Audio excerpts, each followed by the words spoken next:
Bonjour à tous, nous allons parler de Démange, un jeu gratuit, en ligne et multijoueur. On va s'intéresser dans cette partie aux différentes cartes du jeu et aux éléments principaux sur ces cartes. Donc commençons par la carte principale, la Terre.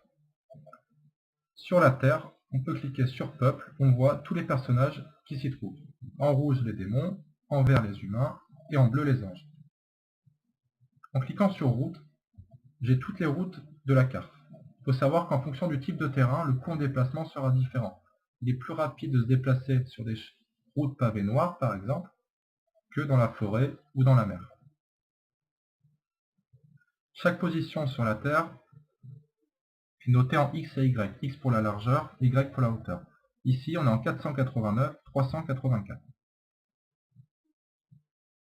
On voit clairement, en cliquant sur Objet, les trois portes principales.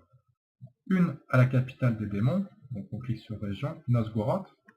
Une à Kimora, pour les anges. Et une porte à Fangar, pour les humains, la capitale humaine. Ces portes-là permettent d'arriver sur les plans parallèles de chaque camp. Donc, par exemple, la porte angélique ici permet d'arriver au paradis ici. Donc on arrive au paradis quand on meurt lorsqu'on est ange ou créature angélique ou lorsqu'un adversaire tente d'envahir le camp. Donc si je suis humain et que je veux envahir le paradis, je me rends à la capitale puis je pénètre dans la porte. Suite à cela, nous remarquons trois pagodes. Ici, ici et ici. Les pagodes sont peu nombreuses car elles sont relativement intéressantes. Elles permettent d'acheter tout un tas de potions, de livres de recettes et autres objets grâce à des pièces d'or.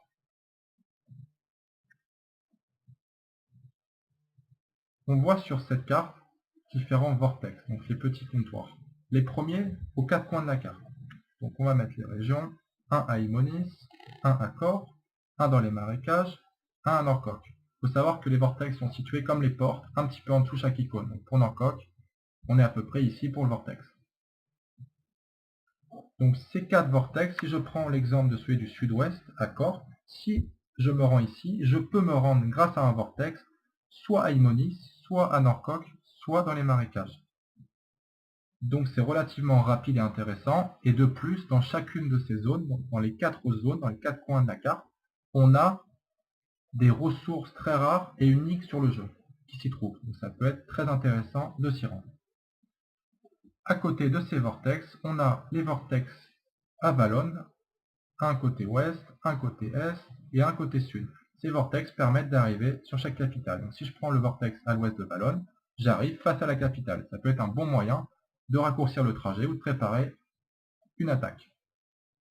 Les vortex dans chaque capitale, par exemple ici pour Kimura, permet d'arriver à Valon ouest, donc de raccourcir toujours le trajet Valon capitale. Valon étant un point très stratégique et où se déroulent de nombreux combats.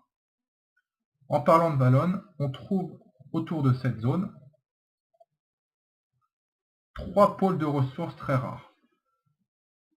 Un côté est, un côté sud, un côté ouest. Donc ça peut être très intéressant de défendre ces pôles de ressources ou de les conquérir.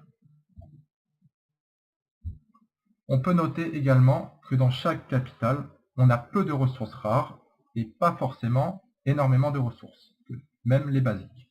Donc tous les artisans ou ceux qui veulent récolter n'ont pas de raison de rester dans les capitales.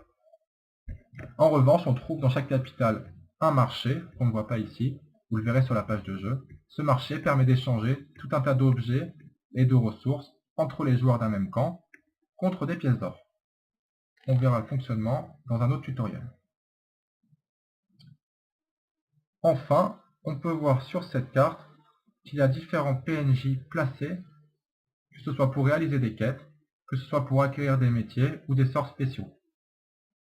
Il faut savoir qu'il y aura des IA prochainement, donc des personnages qui frapperont et bougeront automatiquement pour créer davantage d'activités sur le jeu, en plus de celles des personnages existants.